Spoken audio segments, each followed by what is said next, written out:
All right, so we got plenty to dive into on this edition of Football at 4. John McMullen at JF McMullen. We'll talk some NFL, some Eagles, and everything else that is happening around the league as we are barreling down on the NFL draft. But before we get to the NFL and the draft and the offseason and all that, John, I know on Friday we had hinted about the Ozarks. Did you finish season 3 prior to today's Football at 4? Yeah, as expected, the schedule held up. I was done Sunday, so we knocked that out pretty quickly. Yeah, and now it's depressing because it's always when you binge watch things, then you got to say, "Oh, what's next?" There's nothing to watch. Yeah, well, what kind of review are you giving this season 3? It's a very good show. I put on Twitter. I kind of figured out the ending, the way it was going, pretty much by episode 7, 8. So that part, maybe a little bit too telegraphed, but what I said is good. So yeah, it's a really good show. Yeah, I wasn't like 100%. Like it was like I was kind of like something's going to happen with one of these people, but I really thought they spent a lot of time developing her brother.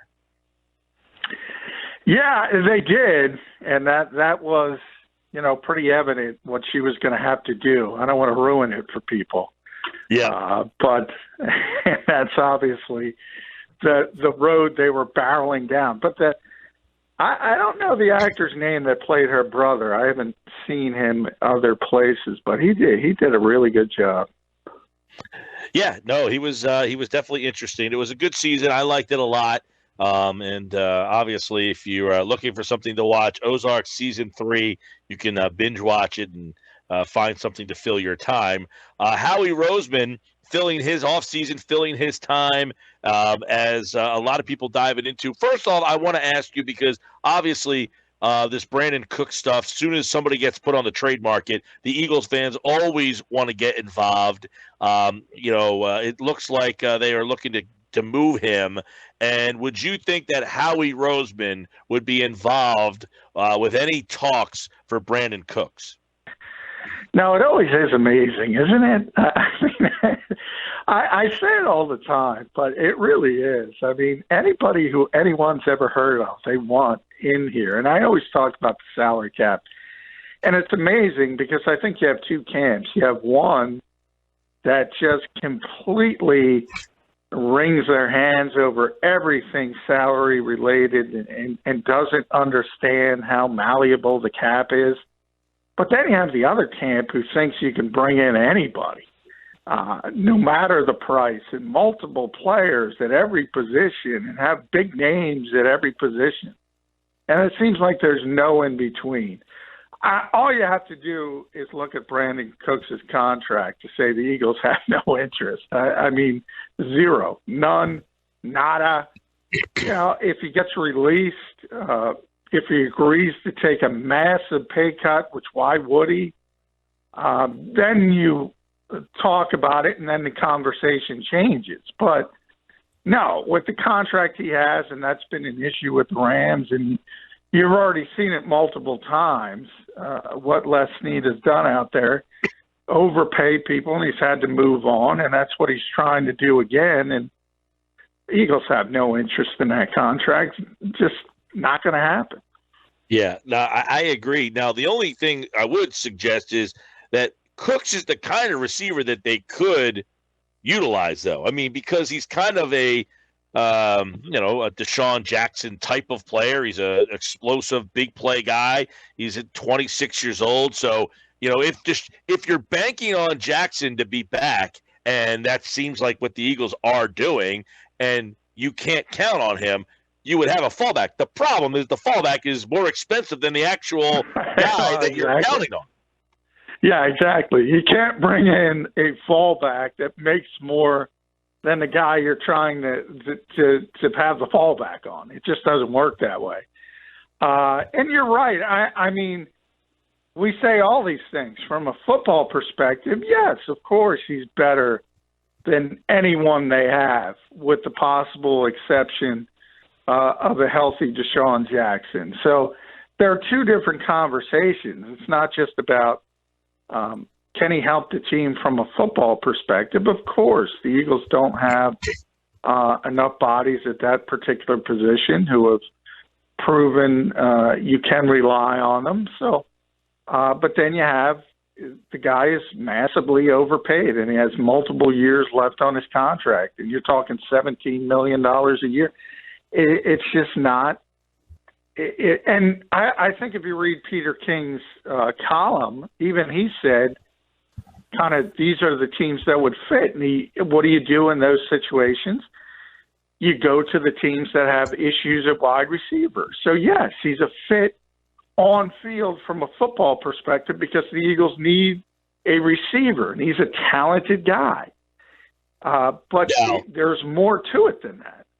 Sure, and I 100% agree with you on all of this. I guess, though, if Les Snead called Howie Roseman and said, hey, we're looking for this, is there something that would push his pile enough to say, well, if that's what you're asking for, that's not as much as I thought? Well, I can't imagine he'd be asking for much because with that contract, you kind of know it's baked in that you're not going to get much in return. So it's not about the asking price. A lot of people talked about the asking price of the Houston Texans for DeAndre Hopkins because on the surface it looks like they didn't get much at all for maybe the best receiver in the NFL right now. So you can talk about asking price, but it has nothing to do with asking price. And Howie, if you want to go that road, has said pretty consistently he doesn't want to give up any more draft picks after giving up the 2 for Darius Slay. But beyond that, that's not the issue. The issue is the contract. And until you get past that, it can't go any further. Talking with John McMullen, Football at 4, 97.3 ESPN.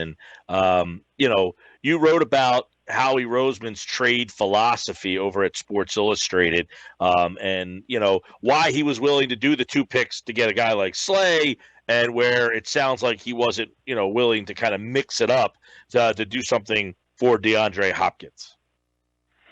Yeah, and similar, different types of contract issues, but similar from that perspective. The biggest issue with Hopkins was the contract and the fact that he wanted his contract, which has 3 years left, ripped up for a new contract where he would be paid more. So he wasn't even talking about an extension, extra money that way. He just wanted to have the entire thing ripped up and start anew. So the Eagles weren't going to do business that way, and that essentially halted any talks with Houston. And then he also mentioned that the game changes from the Texans' perspective. They're looking at your roster, and they might want something different because the valuation of the draft picks are different. The valuation of the players are different. So, I do think, and Howie even used the words, this is not an excuse, but I do think it's fair to say that most fans kind of look at these things in a vacuum and assume, okay, this is what Arizona gave them, so if we gave them this, assumption being, especially when you talk about Johnson versus Alshon Jeffrey, 2 players that most fans don't think have value at this point, that they even out, whereas the Texans had interest in one, wouldn't have interest in the other. So right. I always say you can't make someone else want what you don't want. And there's a lot of fans that don't understand that. John, I feel like that there's 2 sides of the fence or 2 sides of the argument when discussing the Eagles offseason and their draft plans, especially in the first round. We all know the depth at the wide receiver position, but could you see Howie going to get a Brandin Cooks, and then he has the ability to get really good value at another position in the draft? Or in your mind, is it foolish or most obvious for him to use that first round pick on a wide receiver? Yeah, as we stand now, I said it's probably 99% they're going receiver in the first round because that's their most obvious need after free agency. Even more so, you could have argued it was before free agency, but they haven't addressed it as well. They could go in a different direction, trade market. If somebody like Cooks gets cut ultimately, again, then you revisit the situation. Sammy Watkins is another name out there. Eagles aren't going to make a trade for him because of similar contract issues. Not quite as bad, but nonetheless, not going to want to pay what's left on his deal. So if he gets cut, you might revisit a player like that. So all of those things are always in play. And if you bring in a receiver with at least some kind of pedigree, it probably gives you a little more wiggle room to do some different things in the first round of the draft. And ultimately, you never want to be in a position where you say, okay, we have to go wide receiver in the first round of the draft. You never want to be in that position. The Eagles are in that position. The good news is the best position in this draft, though, is wide receiver. So even though they have themselves in this kind of pickle, probably going to work out for him anyway because of the year, and that's a little bit lucky, to be honest. I saw an interesting article over the weekend, John, that we wanted to bring up to you here at Football at 4, where it was in the Boston Globe, and it was discussing how the geographical advantages and disadvantages for the NFL draft are going to come into play. So I just want your thoughts on that. With limited access to medical information and, teams wanting their own doctors to examine players, and they don't have the ability to do that. How is that going to impact the Eagles in potentially maybe they have to go get a KJ Hamler because he's in their geographical location and they have the most information on him? Like, is that going to come into play for the Eagles? I don't think so. I don't think geography is as big as an issue of what you just mentioned. I think they're not going to be able, because of the current restrictions, to look at even local players from that type of standpoint. So they can't have a local pro day. They can't go visit Hamler. They can talk to him on FaceTime like anybody else. And even that, they have limitations to an hour, a couple times a week. So the NFL has tried to even those things out, but that's the biggest concern from the leagues and from the league as a whole in general, is the fact that there is going to be a lack of information. And the most important information is the medical stuff, but also secondary would be the meetings and getting to learn about the players, because that's the kind of stuff which separates the good from the bad. Everybody can look at the measurables and kind of figure out who's got the baseline to play in this league from an athleticism standpoint. That's the easy part of it. Now, that might hurt a lot of players at smaller schools, off the radar, didn't get invited to the combine. That's going to really affect the players from that standpoint. But the organizations, it's kind of like a shifting scale. As long as you keep it even, or keep it as even as possible, it's going to be the same as if you had those information. The good teams, the ones that do it well, are going to be better than the bad teams and the ones that do it poorly. All right, John, a couple other things going on. Number one, former Eagle Ronald Darby has a new job. He is landing in the division with the Washington Redskins. And, Darby was a guy who just couldn't stay healthy. When they traded for him for Jordan Matthews a couple of years ago, he was highly thought of at that time. Do we just never see the Darby that they hoped they were getting when they made that trade?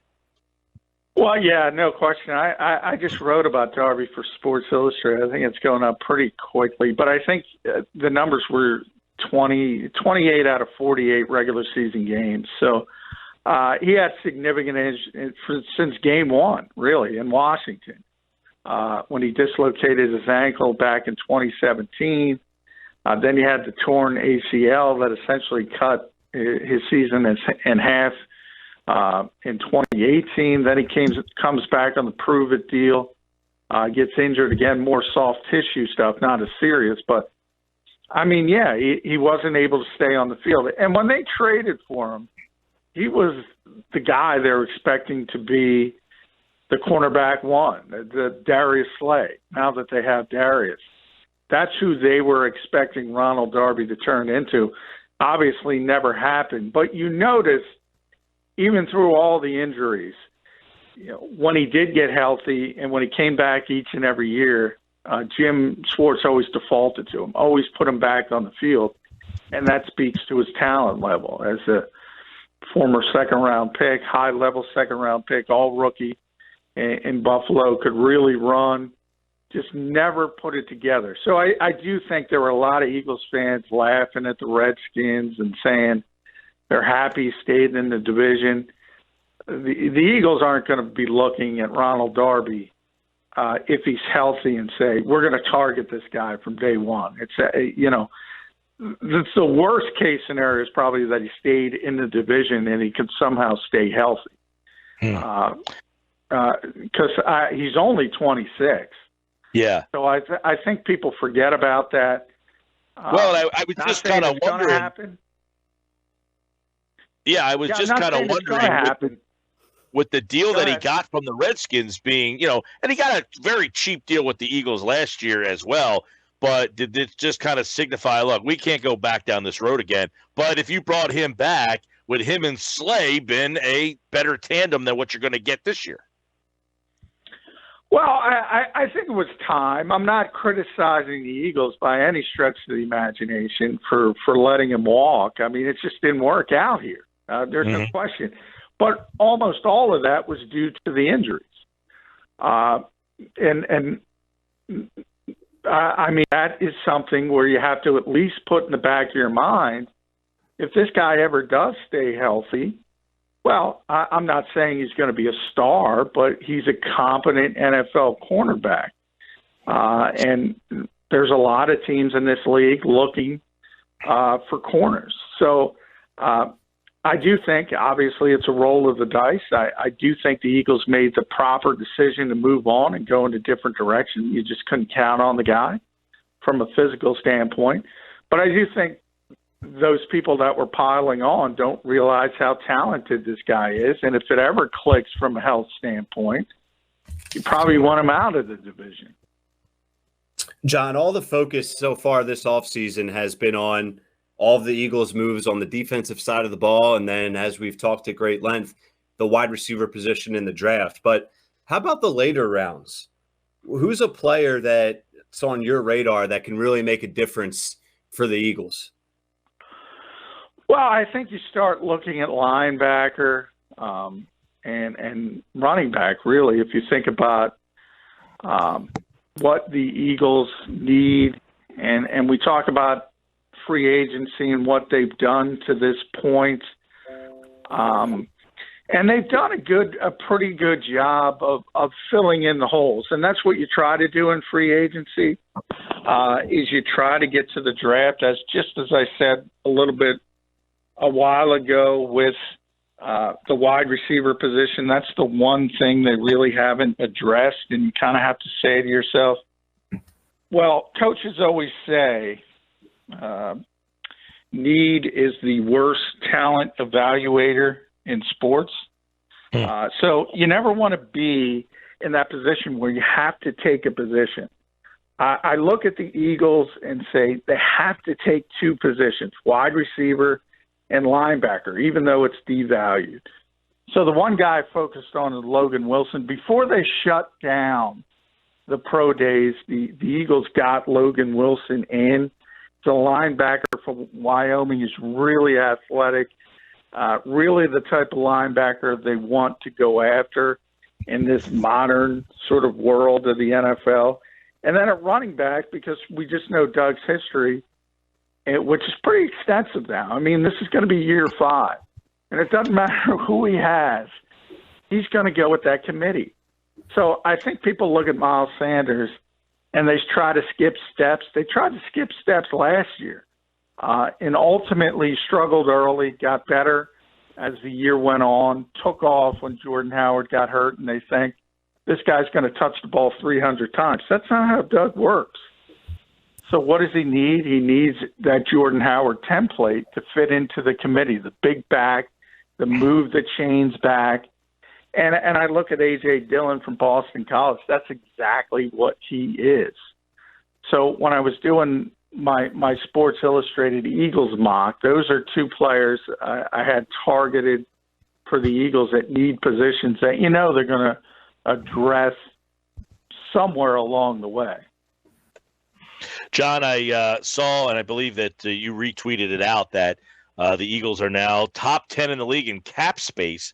Does this give them any ability to do anything? Like, what are they going to do with this cap space? They're just going to sit there and be like, hey, we had a nice offseason and we stayed under the cap? Or does it still give them the ability? Are there guys out there that they can still continue to? Because it seems like they're starting to get a crowded house in that secondary. And I don't know what else is really left for them to do with this cap space.